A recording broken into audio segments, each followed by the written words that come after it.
안녕하십니까. 오늘은 국어 지혜롭게 살라 에베소서 연구를 이어가도록 하겠습니다. 기억절은 에베소서 5장 15절에서 17절까지의 말씀입니다. 제가 낭독해 드리겠습니다. 그런즉 너희가 어떻게 행할 것을 자세히 주의하여 지엄자 같이 말고 오직 지혜 있는 자 같이 하여 세월을 아끼라. 때가 악하니라. 그러므로 어리석은 자가 되지 말고 오직 주의 뜻이 무엇인가 이해하라. 아멘. 아멘.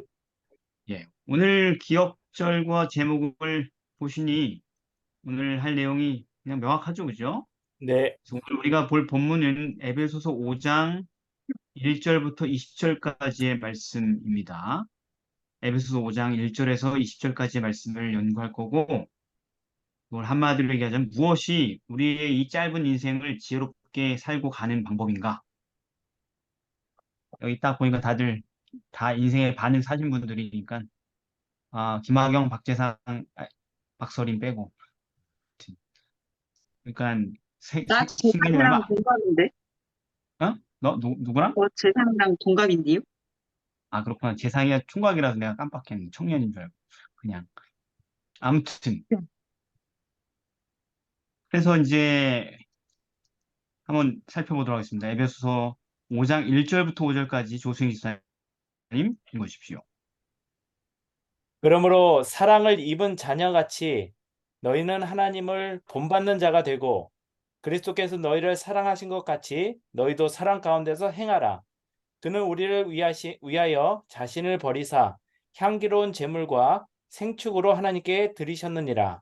음행과 온갖 더러운 것과 탐욕은 너희 중에서 그 이름이라도 부르지 말라. 이는 성도의 마땅한 반이라. 누추함과 어리석은 말이나 희롱의 말이 마땅치 아니하니 돌이켜 감사하는 말을 하라. 너희도 이것을 정령에 알거니와 음행하는 자나 더러운 자나 탐하는 자 곧 우상 숭배자는 다 그리스도와 하나님 나라에서 기업을 얻지 못하리니. 네, 감사합니다. 일요일은 오히려 감사가 있게 하라라는 제목인데요. 그래서 이제 우리가 만일 진심으로 예수님을 믿고 본받기 시작한다면 우리 안에 진정으로 영적인 생명이 탄생해서 자라나기 시작한다면 우리의 일상생활에 나타나게 될 가장 빠른 변화는 어디에서 시작될까요? 말. 말. 왜요? 왜 그렇게 생각합니까? 말.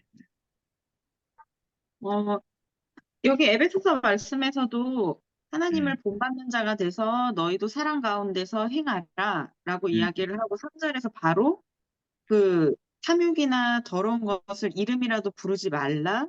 그리고 감사하는 말을 해라. 희롱의 말을 하지 마라. 이렇게 말에 대한 이야기를 하시고 또 네. 오늘 주신 본문 중에서도 마태복음 말씀에서도 보면 독사의 자식들아 너희는 악하니 어떻게 선한 말을 할 수가 있느냐. 거듭나지 않은 사람들은 선한 말을 하기가 그러니까 악한 마음을 갖고 있는 사람들은 선한 말을 할 수가 없다는 거. 그리고 진짜로 나쁜 것은 입에서 나오는 것이 마음에서 나오는 게 진짜 사람을 더럽게 한다는 거. 네, 감사합니다. 근데 여러분 잘 생각해 보세요. 예수님 안 믿는 사람들이나 또는 심지어 되게 나쁜 사람들 중에도 말 예쁘게 하는 사람 있지 않아요? 말을 예쁘게 하는 사람들이 있을 수는 있는데 그러니까 말이 겉 포장이 예쁘냐, 정말 속도 예쁘냐, 약간 요런 차이가 있는 것 같아요. 아, 네, 감사합니다. 그렇죠. 좋은 비유인 것 같습니다. 그러니까 우리가 정말 삶이 변화되기 시작하면 우리의 언어부터 변하기 시작한다는 거예요, 성경은.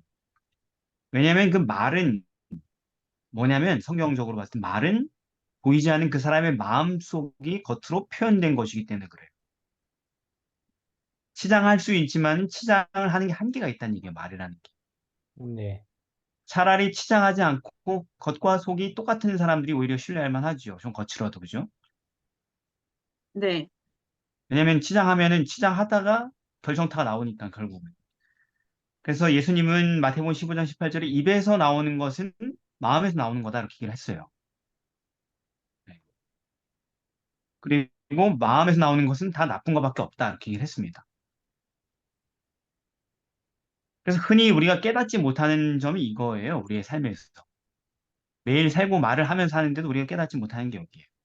우리가 마음을 의도적으로 조절할 수 있을 것처럼 착각하지만 사실은 그럴 수 없는 것처럼 말도 사실은 제어가 거의 불가능한 영역이에요. 정치를 열심히 해가지고 세련된 말들을 할 것 같은 사람들이 국회의원들이 막상 우리가 화면에서 보는 건 어때요? 전 세계 전국이 다 보는데 말을 거칠게 하죠. 네, 근데 희한하지 않아요? 그죠? 진짜 웃기죠, 그죠? 전 세계가 생방으로 다 나가는데도 말을 제어 못 하잖아요, 그죠? 맞아요. 정치가 수십 년을 했는데도 불구하고 말이죠. 안 되는 거예요, 사실은 그게. 예. 그리고 그러니까 결정적인 순간에 못 커버하는 겁니다, 그거를.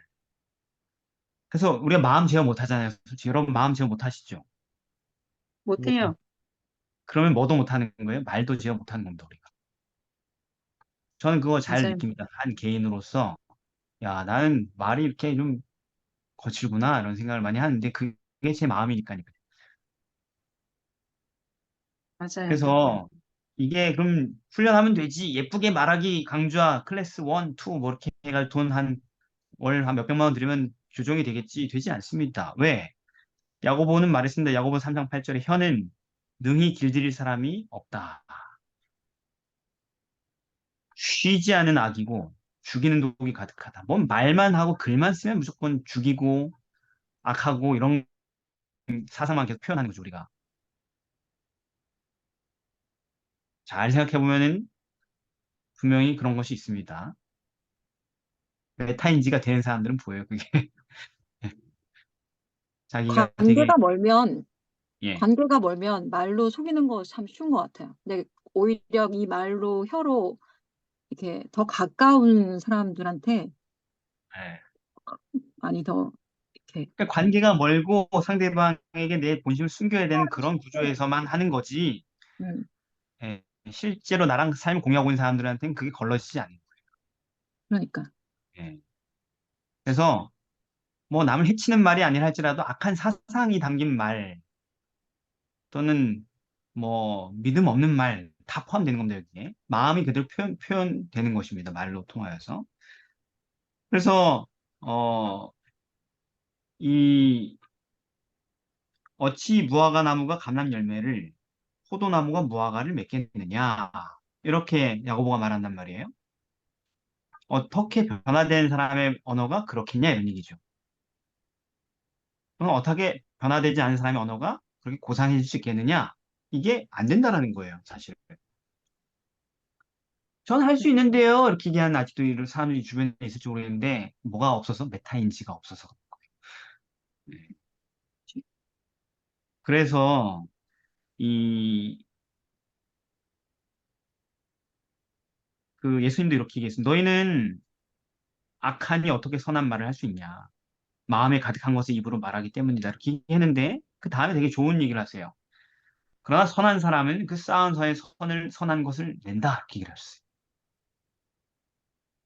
악한 사람은 쌓은 악에서 악을 내지만, 선한 사람은 선을 낼 수 있다. 그 선한 말이 가능하다는 게, 그 뭐예요? 우리가 그리스도를 믿고, 우리의 마음이 새롭게 함을 받을 때, 우리의, 우리는 변화된 언어 생활을 누릴 수 있게 된다는 얘기입니다. 왜냐하면 언어의 본체인 뭐가 변했기 때문에 막, 마음이 변했기 때문에 말도 변할 수 있다는 얘기예요. 그러니까 내가 변하는가 변하지 않는가를 잘 측정할 수 있는 바로미터가 말인 거예요, 사실.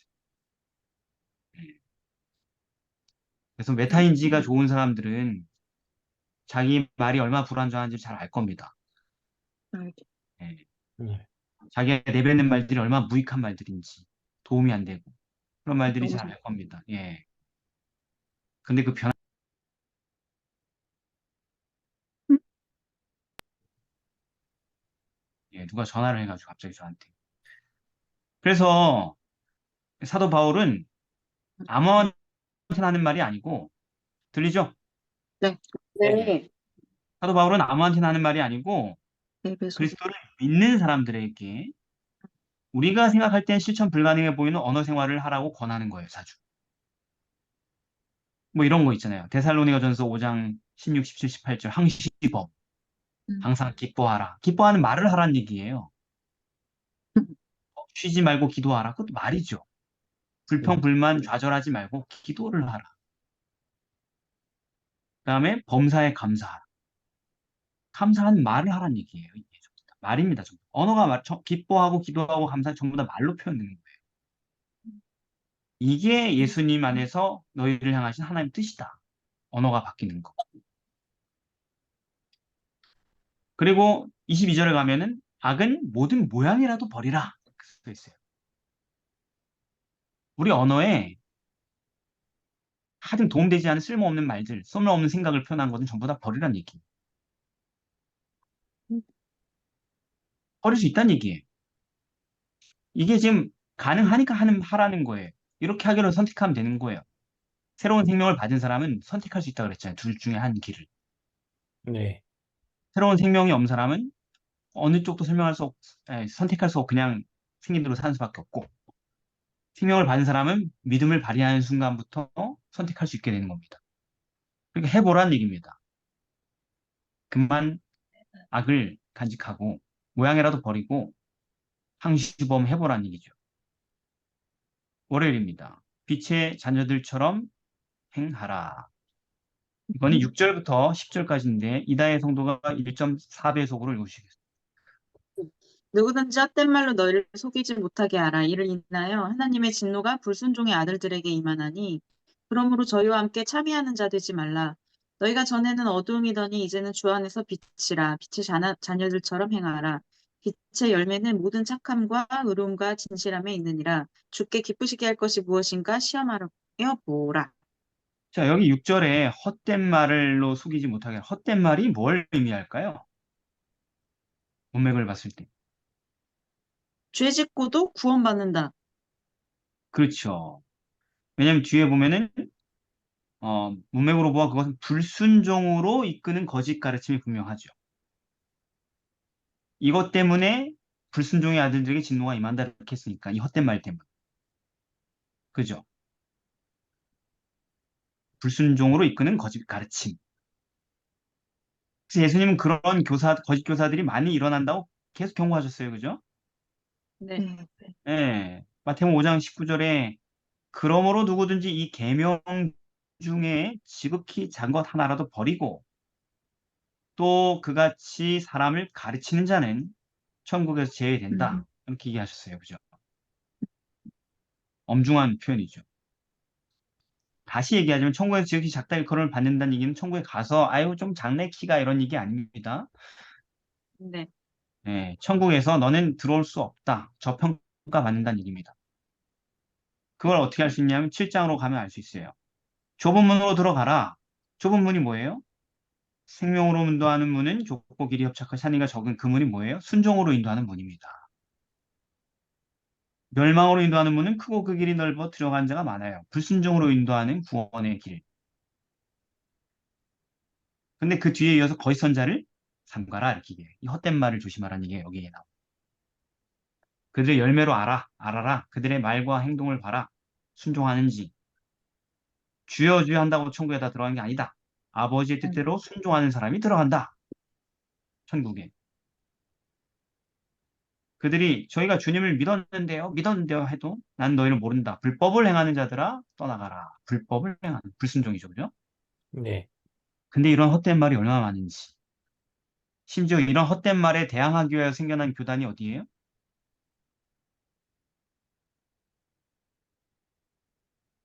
몰라? 우리 몰라요? 교단. 그래요. 뭐가? 제7 아니야? 응. 아니야? 우리 네. 교단, 맞아. 우리 교단. 제7일 안식 예수님 교회가 특별히 한 교단으로서 따로 존재해야 할 이유가 그거예요. 이 시대에 수많은 기독교회가 헛된 말에 감염됐기 때문에. 그 헛된 말에 속임당하는 형제들에게 진실을 알려주기 위해 존재한 교단이에요. 그런데 그런 우리 교회에도 헛된 말을 하는 사역자들이 창궐을 하는 것입니다. 이 시대에. 많아요. 많아요? 음. 와우. 죄송합니다. 저도 목사라서 제가 대신 사과드리겠습니다. 제가 잘 단속하겠습니다. 저희 동료들. 네, 감사합니다. 근데 제 윗분들은 도저히 제 말 안 듣고 제 아래 또래. 그러니까 그것이 그분이 꼭 잘못했다 이런 얘기를 하려는 게 아니고 재림교회가 재림교회만 딱 존재한 게 아니고 온 사방 교회에서 메시지를 다 접촉받고 있기 때문에 음, 유튜브든 책이든 뭐든 말이죠. 그렇기 때문에 또 사단의 깊은 감화가 세상에 펼쳐져 있기 때문에 순종하는 걸 강조하는 걸 뭐 율법주의네 뭐냐 하면서 공격하는 사람들이 음, 우리 교단에는 있으면 안 된다라는 것이죠. 그렇죠. 율법주의를 정말 가르치는 사람들을 책망하는 건 맞지만 율법을 순종하라는 것을 자극적으로 이렇게 받아들이는 것은 재림교인이 아닌 거예요.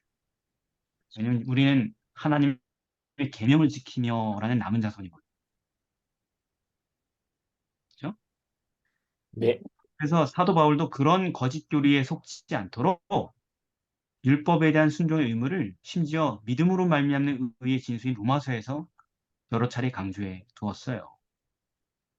로마 3장 31절 그런즉 우리가 믿음으로 말미암아 율법을 폐하냐 믿음으로만 구원받으니까 율법을 폐하냐 믿음으로 그럴 수 없느니라. 도리어 율법을 굳게 세우느니라. 예수님하고 똑같은 말이죠. 네. 그리고 로마서 6장에서는 그런즉 우리가 무슨 말을 하리요? 은혜에 더하게 하려고 죄에 거하겠느냐? 죄 짓고 계속 살겠느냐? 그럴 수 없는 없느니라. 죄에 대해 죽은 우리가 어떻게 거기 더 사냐? 순종으로 살아야지. 이렇게 얘기를 하죠. 자, 그러므로 그 뒤에 이은 질문이 뭐예요? 제가 빛의 자녀들처럼 행하라는 표현이 의미하는 바는 뭐예요? 10절로 봐서. 율, 어, 저기, 율법을 굳게 세우는, 순종하는 자녀들이 되는. 그렇습니다. 그러므로 빛의 자녀들처럼 행하라. 이 명령은 하나님의 율법에 대한 믿음의 순종을 의미하며 그 순종만이 누구를 기쁘게 할 수 있는 거예요? 주를 기쁘시게 할 수 있다는 것입니다. 우리가 히브리서 11장 5절, 6절을 보면은 에녹에 대한 얘기가 나오지 않습니까? 믿음으로 네. 에녹은 죽음을 보지 않고 옮기었다.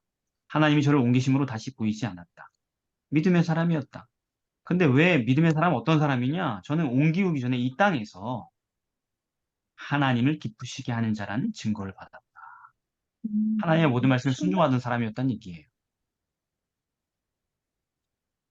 그래서 믿음이 없이는 기쁘시게 못하나니 하나님께 나간 자는 반드시 그가 계신 것과 또한 그 자기를 찾는 자에게 상 주시는 이심을 믿어야 할지니라. 이게 뭐예요? 순종이 없이는 기쁘시게 못한다는 얘기예요. 음, 근데 이게 노력이나 의지로 되는 거예요. 그렇군요. 안 되죠. 예수 그리스도를 나의 죄를 다 용서하시는 구속주로 영접하고 회개하고 그분의 영을 받아들이는 사람들만이 순종할 수 있게 됩니다. 그래서 제 말을 잘 율법주의자처럼 받아들이지 마십시오. 아, 해야 될 게 되게 많네. 1번, 2번, 4번, 4번. 그게 아니고 예수 그리스도께서 내 이 큰 죄들을 용서하셨다는 사실을 믿으면 그 죄가 다 된다는 얘기예요. 네. 근데 우리는 정말 죽어라 안 믿어요. 그분이 날 용서하신다는 사실을. 그게 안 믿겨지니까 여전히 바둥거리고 불신의 투쟁을 하는 거예요. 그래서 범죄하기를 계속 반복하면서 노력과 의지를 사용하고 있는 거죠, 계속. 그게 안 믿기니까. 네. 예수님이 나를 용서하셨다는 사실을 못 믿으니까. 이런 나를 그대로 받으셨다는 사실을 못 믿으니까. 로마서 8장 8절은 이렇게 말합니다. 육신에 있는 자들은 하나님을 기쁘시게 할 수 없다. 그러니까 불순종하는 사람들, 그분을 믿지 않는 사람들은 기쁘시게 할 수가 없어요. 순종할 수 없다는 얘기예요, 말하자면. 그런데 그리스도인은 어때요? 고린도후서 5장 9절. 그래서 우리는 거하든지 떠나든지 살든지 죽든지 주를 기쁘시게 하는 자 되기를 힘쓰노라. 이 그리스도인이에요. 그리스도인의 열망은 예수님을 기쁘게 하는 것.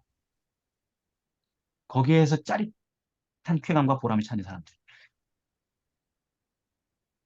와, 예수님이 기뻐하시겠다. 내가 이렇게 해서. 이게 삶의 보람이고 하루의 삶의 목적인 사람들. 네. 자, 그래서 이르시기를 잠자는 자여 깨어서 죽은 자들 가운데서 일어나라. 예수님은 이미 너에게 비추신다. 라고 얘기하면서 이어지는 겁니다. 화요일입니다. 잠자는 자여 깨어라. 자, 11절부터 14절까지 김진수 사모님 읽어주십시오. 너희는 열매 없는 어두움의 일에 참여하지 말고 도리어 책망하라. 저희의 은밀히 행하는 것들은 말하기도 부끄러움이라. 그러나 책망을 받는 모든 것이 빛으로 나타나나니 나타나지는 것마다 빛이니라. 그러므로 이르시기를 잠자는 자여 깨어서 죽은 자들 가운데서 일어나라.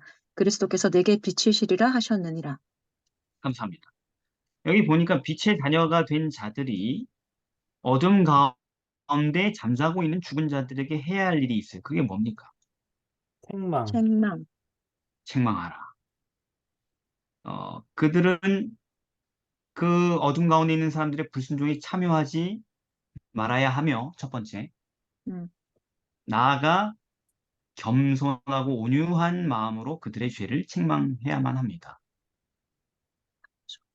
막 욕하라는 얘기가 아니에요, 이게. 네. 그건, 그건 잘못된 것 같아요. 이렇게 얘기한다는 거예요. 그건 큰 죄인 것 같아요. 이렇게 얘기해 주라는 겁니다. 사랑으로.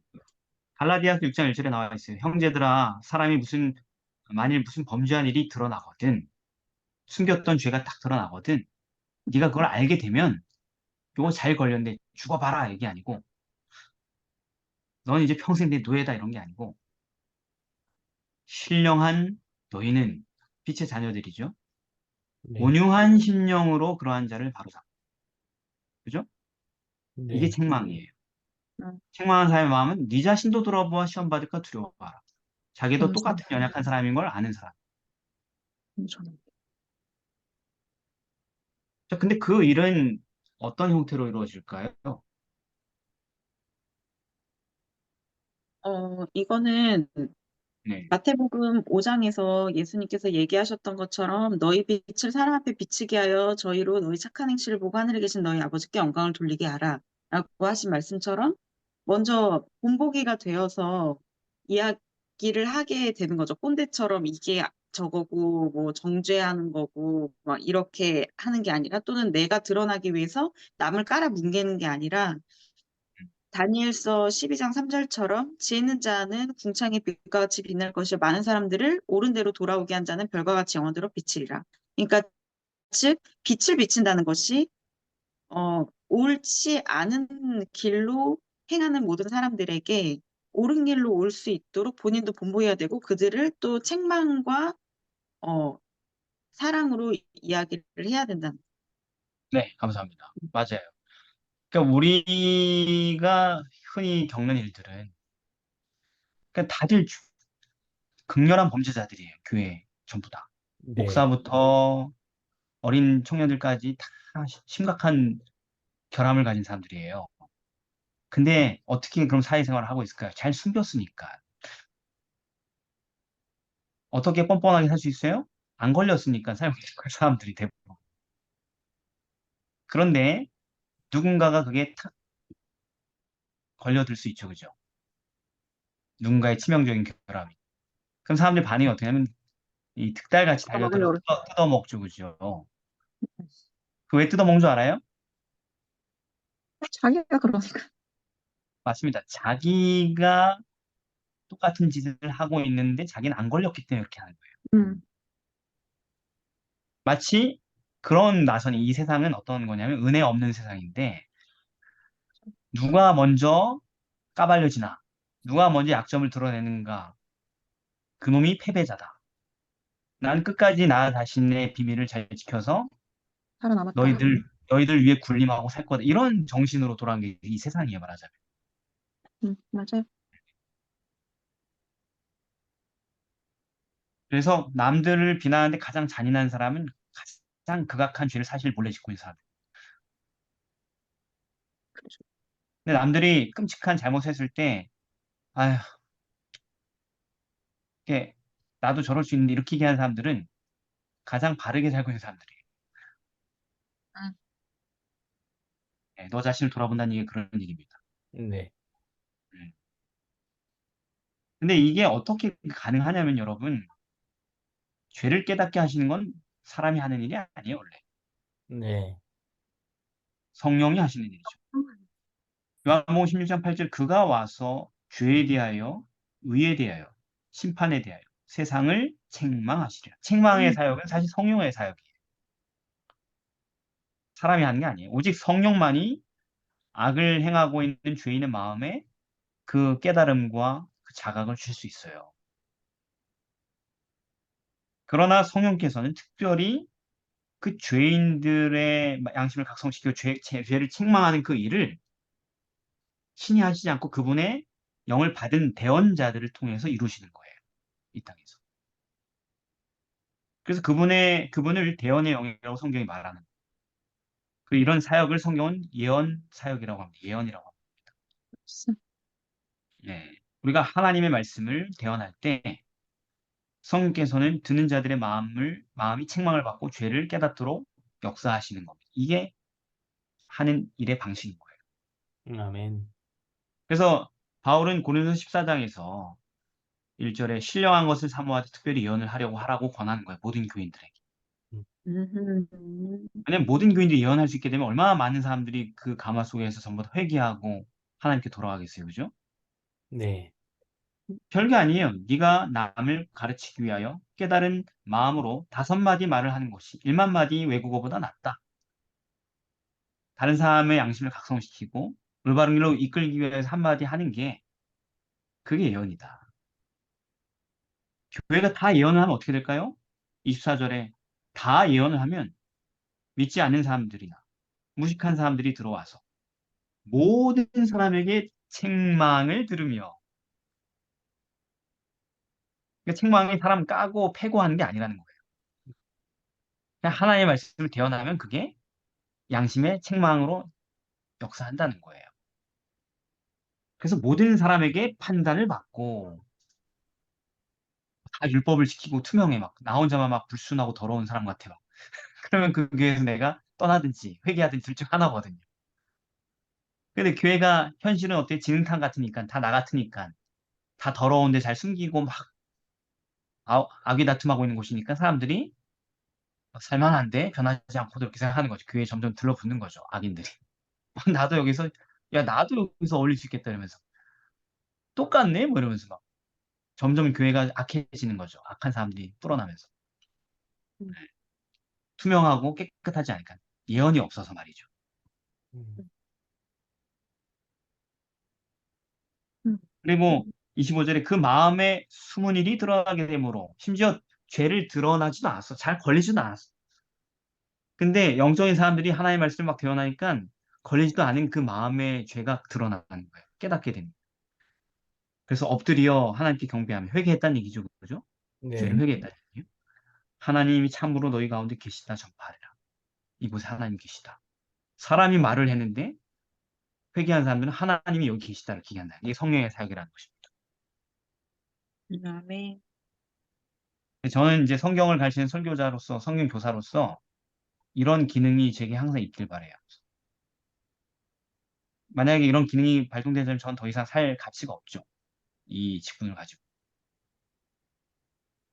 그래서 그리스도인이 예수님의 비유에 따르면 세상에서 소금과 빛이라고 상징되는 거예요. 소금이 뭐 하는 거예요? 소금이. 맞습니다. 썩지 않게. 부패 방지용으로 쓰는 거잖아요. 맛만 내는 게 아니고. 그죠? 네. 그러니까 소금이 된 석이라는 게 뭐예요? 사람들 가운데 살면서 하나님의 말씀을 대언하라는 거예요. 삶으로 보이면서. 순종하라고 기별을 전하라는 것입니다. 빛을 비춘다는 것도 마찬가지죠. 죄를 책망하고 말씀을 전하는 우리의 순종은 그렇기 때문에 누군가의 구원을 위해선 가장 결정적으로 중요한 사역이에요. 사람들이랑 만날 때 이 말하고 저 말을 할 말이 어떻게 말을 해야 될지 모를 때 많죠. 그죠? 복잡하고 다양한 상황 속에서. 그때 하나님의 말씀을 하세요. 복잡하게 머리에서 쥐어짜지 말고. 그러면 그 말씀이 그 사람을 구원할 수 있습니다. 아멘. 아멘. 요한은 요한일서 5장에서 이렇게 16절에 누구든지 형제가 사망에 이르지 아니한 죄에 범하는 것을 보거든 구하라. 그러면 사망에 이르지 아니하는 범죄자들을 위하여 저에게 생명을 주시리라. 또 질문할 게 있겠죠. 사망에 이르는 죄가 있대요. 이거에 대하여서는 그 사람 구원하라 하지 않겠노라 이렇게 돼 있죠. 예를 들면 거짓 선지자의 일을 하고 있을 때는 못 구하겠죠, 그죠? 네, 알면서 노골적으로 악을 거짓말을 복음 헛된 말을 전하는데 막 몰입하고 거기에 목숨을 건 사람들을 구할 수 없겠죠, 그죠? 네. 네. 성령을 거역하는 자들 말입니다. 자, 수요일입니다. 기회를 잡아라. 15절부터 17절까지 박재사 형제 2배속으로 읽어주십시오. 먼저 너희가 어떻게 할 것을 자세히 주의하여 지혜 없는 자 같이 말고 오직 지혜 있는 자 같이 하여 생활을 아끼라 때가 악하니라. 그러니까 어리석은 자가 되지 말고 오직 주의 뜻이 무엇인가 이해하라. 예, 오늘 기억절인데요. 이 말씀은 왜 세월을 아껴야 돼요? 그냥 느긋하게 하면 안 돼요? 욥기 14장 1절처럼 여인에게 난 사람은 사는 날이 적고 괴로움이 가득하다. 시편 90편 말씀처럼 우리의 연수가 70이요 강건하면 80이라도 그 연수의 자랑은 수고와 슬픈 뿐이요. 우리의 삶이 일단 유한하고 짧다는 거를 우리가 자주 까먹어서 음, 기억해서 아끼라고 네. 말씀하시는 것 같아요. 그럼 때가 짧으니라 그러지 왜 때가 악하니라 그래요? 뭐 저기 창세 이래로 우리 인류가 범죄한 이후에 때는 나날이 더 악해지고 있잖아요. 그러니까 아까 짧다고 하셨는데 짧으면 짧지 왜 악하다 그러냐 이거지. 아, 왜냐면은 아, 여기 그러니까 그렇게 짧은 그 시간 동안 그 연수의 자랑은 수고와 슬픈 뿐이요. 라고 얘기하잖아요. 그러니까는 사람들이 다 그러니까 주를 알지 못하고, 두려워하지도 않고, 주의 진노도 알지 못하고, 시편 말씀처럼. 그런 상태에, 그래서 예수님이 또 우리에게 말씀하시기를 생각지 않을 때 인자가 오리라, 라고 음. 이야기를 하셨잖아요. 네, 감사합니다. 그러니까 여러 가지 복합적인 거를 한 단어로 때가 악하다라는 표현을 전부 다 함축적으로 쓴 거예요, 바울이. 그 말은 남아있는 시간 너무나도 짧고 우리에게 마지막 때. 그 짧은 시간조차도 의미 있게 사용하기에는 방해받을 게 너무나도 많기 때문에. 네. 그래서 그것이 우리의 수명이 다하는 시간까지이거나 주의 재림 때까지거나 상황은 마찬가지라는 거예요. 우리가 결코 유리하지 않다는 얘기입니다. 이런 일을 하기에도. 시간도 짧은데 하기도 쉽지 않아요. 이 세상은. 네. 그래서 때가 악하기 때문에 우리는 세월을 아낄 수밖에 없다라고 얘기하는 것입니다. 그러면 어떻게 살아야지 세월을 아끼는 지혜로운 삶이고 그런 지혜를 얻을 수 있는 길은 무엇입니까? 그거 몰라서 우리가 이렇게 매일 방황하잖아요. 그죠? 시간 낭비하고 인생을 탕진하고 헛되이 하루하루를 더 늙어가면서 죽어가고 있잖아요. 그죠? 음. 보람되지 못한 인생을 살면서 하루하루를 어떻게 해야 됩니까? 어떻게 살아야 세월을 여호와, 아끼는 예. 여호와를 경외하는 것이 지식의 근본이라고 잠언의 말씀에 있었는데, 네.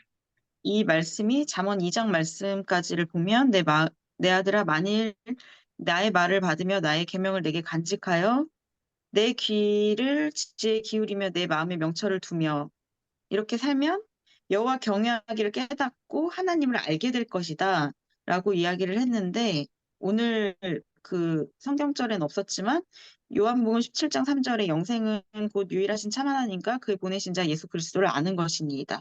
그러니까 결국은 여호와를 경외하면서 하나님을 알게 되었을 때 우리는 결국 영생을 얻을 수 있기 때문에 음, 그렇게 사는 삶이 세월을 아끼는 지혜로운 삶인 것 같습니다. 하나님을 알게 되는 것. 네, 감사합니다. 그렇죠. 그래서 모세가 아까 그 얘기를 하면서 시편 90편에서 우리에게 우리 나의 계수함을 가르치사 지혜의 마음을 얻게 하소서 하고 기도하잖아요. 네. 네. 그렇기 때문에 우리가 주의 오심을 예비하는 삶,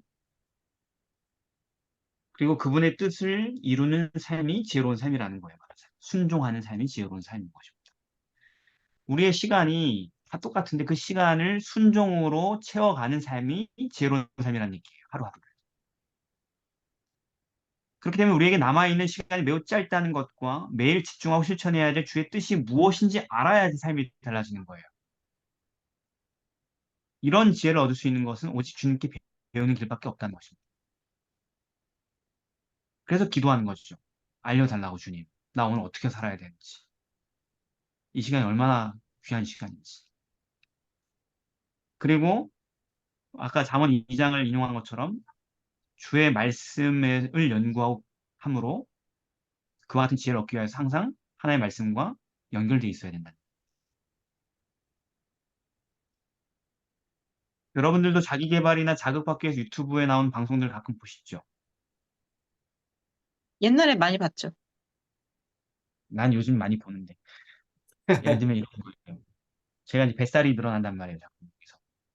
뱃살이. 아무리 운동을 해도 뱃살이 안 빠지네. 희한하네. 나이 먹었다는 얘기겠죠?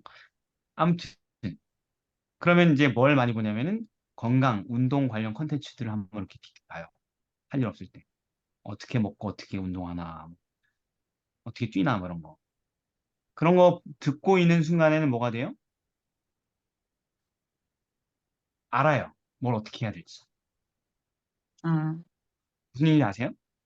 그런 걸 계속 음, 틀어놓고 경청하고 있을 때는 내가 뭘 해야 될지 안다고요. 아, 요렇게 달려야 되는구나. 요렇게 먹어야 되는구나. 이걸 안다고요. 듣고 있을 때는. 근데 그걸 안 듣고 있을 때는 금방 잊어버려요. 들어도 내 거가 되지 않아요, 쉽게. 이해됐어요? 무슨 말씀인지? 네, 하나님의 말씀도 마찬가지예요. 성경을 아침에 한 시간을 읽으면 굉장히 많이 읽은 거겠지만, 일반 성도들 기준으로. 매일 한 시간 읽으면 굉장히 많이 읽은 거예요, 정말. 근데 그렇게 한다 할지라도 나머지 시간 동안 성경을 딱 덮어놓고 살면은 머릿속에 들어오는 거 거의 없어요. 그죠? 네, 초보자이면 그래요, 특히. 그렇기 때문에 무슨 얘기냐면, 뭘 어떻게 해야 될지 잊어버리고 방향을 잃어버린다고. 진짜예요. 똑같아요. 그런데 하나의 말씀을 계속 주시적으로 하루 종일 접할 수 있는 그런 삶과 환경을 실천한다면, 연구하고, 그게 계속 머릿속에 맴돌고, 뭘 해야 될지 알게 됩니다. 방향을 알게 돼요. 지금 내가 어떻게 가야 될지, 하루 어떻게 살아야 될지 알 수 있게 된 것입니다. 말씀이 그렇다는 것입니다. 그래서 얼마나 강조해요. 나의 말을 받으며 계명을 간직하며 지혜에 기울이며 명철을 마음에 두며 지식을 불러 구하며 명철을 얻으려 소리를 높이며 얼마나 노력하는 모습이에요. 그죠? 네, 은을 구하는 것 같이 감추인 보물을 찾는 것 같이 그러니까 돈 벌려는 것처럼 좀 뭔가 꼼지락거려서 다 돈이 되면 계속 할 거잖아요. 쉬지 않고. 그렇게 좀 성경을 연구하라. 가까이 하라. 이런 얘기예요. 아, 성경 연구 이만큼 했으니까 다 됐고 이제 쉬어야지. 딴 거 해야지. 이런 마음이잖아요. 우리가 보통. 그게 아니고 쉬는 시간에 성경 연구해야지 이 마음으로 바뀌는 거죠. 의무종합으로 이만큼 하고 아 이제 나머지 내 마음대로 이게 아니고 이것저것 하다가 틈만 나면 성경 좀 보면 안 되나 이런 마음이 들 때 하나님의 음성이 계속 내 마음에 거하게 되는 것이죠. 아멘. 예. 그래서 야고보가 말했어요. 너희 중에 누구든 지혜가 부족하거든 모든 사람에게 호의 주시고 꾸짖지 않으신 하나님께 구하라. 간단해요. 그럼 주신다. 왜 평생 모르고 사냐 바보같이 주신다고 하는 분이 있는데 왜 그렇게 하루를 또 탕진하고 방황하고 미련하게 살았냐 이렇게 얘기하고 있는 것입니다. 성경이. 그러니까 내가 하나님의 뜻이 무엇인지 지금 머릿속에 명확하게 인지하고 있는 순간만 올바로 지혜롭게 살 수 있어요. 세월을 아낄 수 있어요. 내가 그 뜻을 놓치는 순간 그 시간부터 모든 시간이 전부 다 낭비된 삶이에요. 엄청 낭비됐죠, 우리 삶이. 네, 그죠? 맞아요. 오늘도 너무 낭비된 것 같아. 오늘 하루도. 하루 중에 건진 게 몇 시간 안 되는 것 같아. 대부분 다 그냥 헛되이 사라진 것 같아. 그죠? 순종과 무관하게. 맞아요. 그래서 오늘 마지막 목요일입니다. 제목은 성령 충만한 충만한 예배. 18절부터 20절까지 마지막 부분인데요. 박서린 청년이 있습니까? 네, 있습니다. 네, 읽어보십시오. 술 취하지 말라 이는 방탕한 것이니 오직 성령으로 충만함을 받으라. 시와 찬송과 신령한 노래들로 서로 화답하며 너희의 마음으로 주께 노래하며 찬송하며 범사의 우리 주 예수 그리스도의 이름으로 항상 아버지 하나님께 감사하며 그리스도를 경외함으로 빌자붙습니다. 네, 여기까지. 결국은 우리가 참 오늘 하루도 많이 낭비된 인생을 살았는데 어제, 그제, 일주일, 1년 막 생각하면 막 끔찍하죠, 그죠? 엉망진창이에요. 예, 내일 하루도 안식일인데 안식일도 그렇게 썩 잘 보내지 못하는 것 같죠, 매주. 맞아요. 그죠? 안식일도 별로 안식일답지 않게 보내는 시간 더 많은 것 같고, 그죠?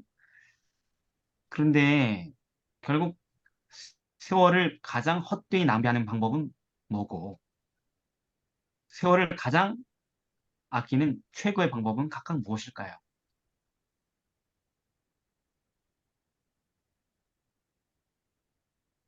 음, 술 취하지 말라 이는 방탕한 것이니라고 얘기하신 말씀처럼 성경에 수없이 많이 나온 술에 대한 성경절, 포도주는 거만케 하는 것이요 술에 잠긴 자에게 혼합한 술을 구하러 자는 자에게 재앙이 있느니라. 뭐 창세기 말씀 우리가 우리 아버지에게 술을 마시고 동침하여 죄짓기 전에 뭐 하박국 말씀 이웃에게 술을 마시되 우리 자기의 분노를 더하여 그로 취게 하고 그 하체를 드러내려 한 자에게 화 있을진저. 근데 사실 술뿐만이 아니라 하나님 외에 다른 거에 취하게 되는 것들을 다 이야기하는 거라고 생각합니다. 네, 그게 취하면 안 돼요? 취하면 뭐가 잘못된다는 거예요? 취하면 네. 고린도전서 6장 10절처럼 도적이나 탐나는 자나 술 취한 자나 후욕한 자나 토색한 자는 하나님의 나라를 유업으로 받지 못하리라. 인생을 헛살게 되는 거죠. 아, 그렇죠. 예, 인생을 가장 헛되이 낭비하는 방법은 뭐냐면 취해서 사는 인생입니다. 무슨 얘기인지 아시겠죠? 네, 취해서 산다는 건 뭐냐면은 지혜니 뭐니 다 필요 없이 모든 이성적, 양심적 감각이나 이런 게 마비된 상태로 그냥 뭔가 쾌락에, 그죠? 네, 아무 생각 없는 쾌락에 우리의 시간과 삶과 몸과 마음을 던진 상태로 지내는 시간들. 근데 여러분 잘 생각해 보십시오. 술 얘기하면 우리는 되게 안전하지만 대체로 교인들이니까 뭐 아닌 분들도 많은 걸로 알고 있지만 예, 그런데 대체로 이제 그 교인들은 술을 잘 접하지 않게 되죠. 일반적으로. 일반 네. 사회에 비해서. 근데 말씀하신 것처럼 이 술 아니라 할지라도 상관없어요. 우리가 술 취하는 것 외에 다른 방식으로 우리의 만족을 찾잖아요. 네. 맞아요. 이 세상에서 가장 돈 되는 사업이 뭡니까? 콘텐츠 사업? 예? 컨텐츠하고 그다음 뭐예요, 사모님? 아니요, 술 파는 거 어, 아니에요. 맞아요. 잘 보세요. 세상에서 지금 돈벌이가 되는 모든 그런 물장사. 끝도 없는 사업들이 다 뭐냐면 뭔가에 취하고 취하고 방종하게 하는 중독. 사업들이에요. 미디어든 술이든 다 똑같아요. 마약이든 뭐든 돈 되는 사업들은 다 뭐냐면 모든 사람들이 지구에 있는 모든 사람들이 다 갈망하는 것들이에요. 전부 다. 뭔가에 취해서 방종하고 싶어요. 자, 여러분 운동선수들이 얼마나 대단합니까? 신체 능력이 그죠? 네, 그 사람들이 그런 엄청난 능력을 발휘하기 위해서 얼마나 평생 동안 절제하고 살았겠어요. 그죠? 자신과 투쟁하면서. 근데 운동선수들이 돈을 얻기 위하여서 그렇게 최선을 다하고 살지만 그럼에도 불구하고 잠깐 쉬는 타임이 되면 어떻게 되는 거예요? 전부 다? 나락으로 가는 거죠, 그냥. 예, 예, 방종으로 가는 거죠, 그냥. 끝도 없는, 한도 끝도 없는. 그러니까 사람이 아무리 훈련되고 그렇게 자제력을 발휘하는 삶을 살아왔다 할지라도 잠깐만 풀어놓으면 그냥 엉망진창이 되는 거예요. 누구처럼요? 노아처럼요. 수백 음, 년 동안 의롭게 살아왔던 노아가 잠깐 스트레스 상황에서 벗어나니까 잠깐 평화로워지니까 술 먹고 취해가지고 뻗어서 빨가벗고 그죠? 네, 난리가 났죠, 그죠? 그게 인간이에요. 여러분 똑같아요. 노아가 얼마나 거룩한 사람인데 저와 그렇죠. 여러분은 얼마나 더 방종할까요? 그죠? 그렇지 않겠습니까, 여러분? 네, 맞아요. 방종하는 방법이 술이냐 또 이거냐 저거냐 되게 다양하겠지만 아무 생각 없이 왜 너무 힘드니까 여러분 삶이 지치고 스트레스 받고 그러니까 그거에 잠깐 벗어나게 해주는 뭐든 하잖아요. 그죠? 약물이든 미디어든 술이든 뭐든 간에 하잖아요. 그걸 벗어날 수 있는 뭔가에 취하잖아요. 그죠? 고통스러운 인생에서 잠깐 정신적으로 쉬기 위하여서. 이다혜 성도가 예전에 설명해 준 것처럼 뭐 설국열차?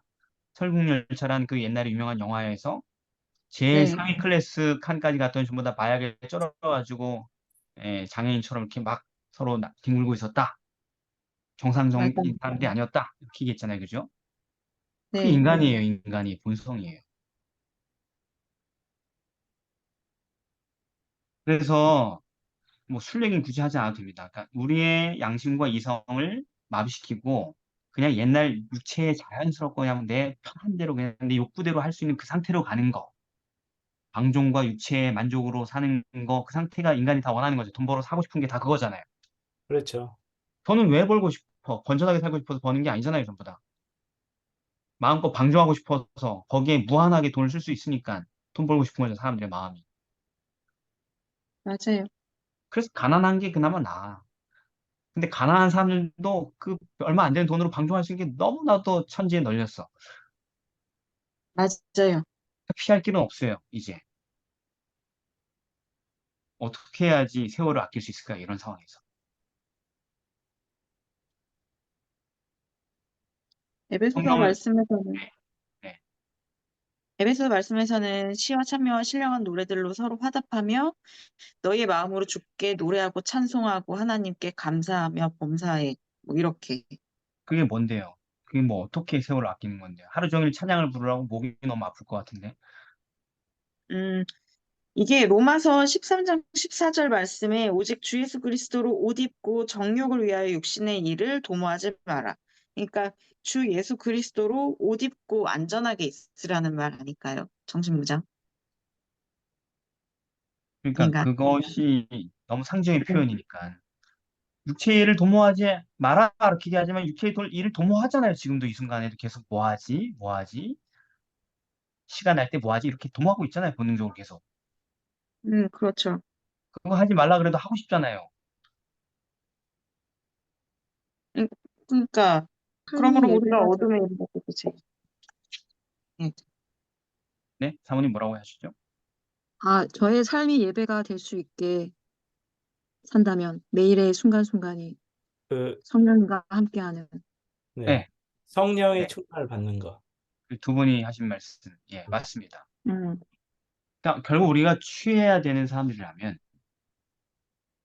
취하지 않고는 제정신으로 살아갈 수 없는 사람들이라면 너무 힘들어서 다 힘들었잖아요. 힘들잖아요. 힘드니까 그러잖아요. 좀. 두려우니까 인생이. 뭐 두렵고 힘들고 하여튼 정신적으로 스트레스가 장난이 아니죠, 여러분. 그죠? 네. 하루하루 살아가는 것 자체가 그지. 그러니까 거기에서 해방되기 위하여서 육체의 방종으로 흘러가는 거잖아요. 네. 뭔가 의존할 것, 뭔가 쾌락을 누릴 것이 필요해서 말이죠. 뭐가 됐든 술이 음, 아니라도. 그럼 그 쾌락을 채워주고 그, 그 스트레스로 완전히 바짝 쪼들어 있는 그 정신을 만족시켜줘야 되는 거잖아요. 그죠? 네.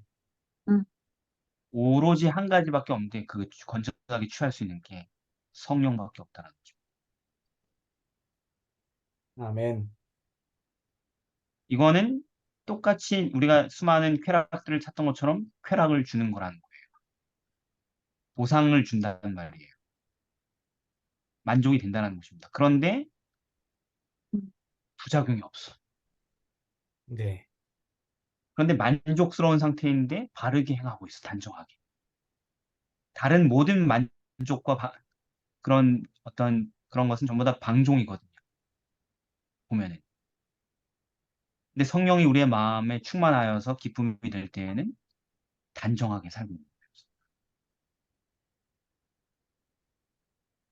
그렇게 성령 충만을 받은 상태로는 우리가 더 이상 불순종과 육체대로 방종으로 살아가지 않고 하나님의 율법을 순종하는 삶으로 하루를 채워갈 수 있기 때문에 그게 유일하게 세월을 아끼는 방법이라는 거죠.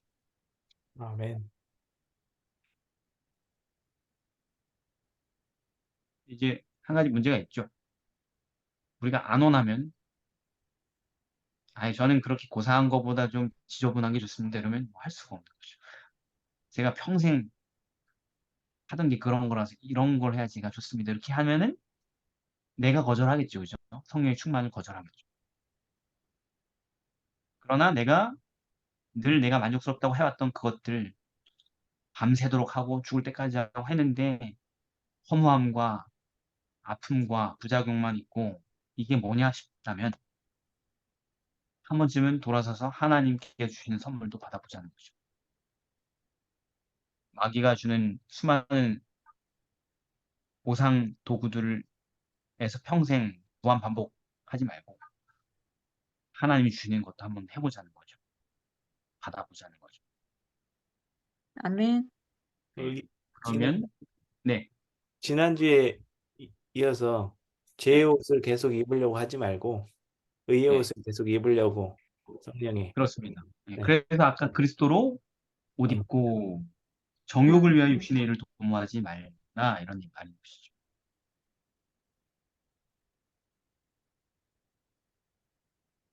옷을 입으면 이 옷도 굉장히 만족스럽다는 것을 알게 될 거니까. 그렇죠.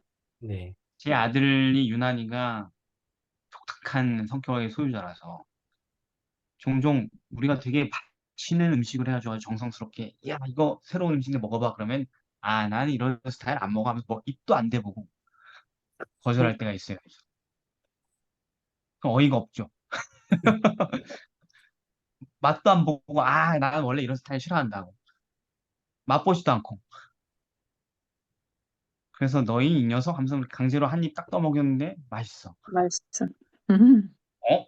생각보다 맛이 있네? 이러면서 또 먹어요. 그럴 거면서 먹어보지도 않고 거절하는 거 좋은 음식들을. 마치 우리처럼 말이죠. 네. 예. 그래서 지혜롭게 사는 방법은 하나님의 영으로 우리가 지배를 받으면서 사는 것밖에 답이 없다라는 아멘. 것을 그게 우리가 남은 시간을 아끼고 남은 생애를 바르게 보낼 수 있는 알차고 보람되게 보낼 수 있는 유일한 방법이다라는 사실을 우리가 오늘 교과를 통해서 배웠습니다. 오늘 아멘. 여기까지 하고 마치도록 하겠습니다.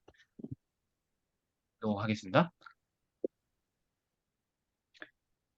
사랑의 아버지 하나님, 이 모든 일들이 이루어지기 위해서 가장 먼저 주의 뜻이 무엇인지 우리가 알아야 함을 생각합니다. 주님, 하나님의 말씀을 가까이 하게 하여 주옵시고, 아멘. 아멘. 자주 주님께 기도로 우리의 마음을 향하게 하여 주셔서 아멘. 마귀가 주는 수많은 자극과 악한 생각과 감정들을 받아들이면서 그 채널에 취하여서 육체의 방종으로 이끌려 들어가지 않게 하여 주옵시고, 아멘. 하나님의 뜻을 깨닫고 실천하고 사는 헛되지 않은 인생을 맛봄으로 진정한 기쁨을 우리가 누릴 수 있게 하여 주시옵소서.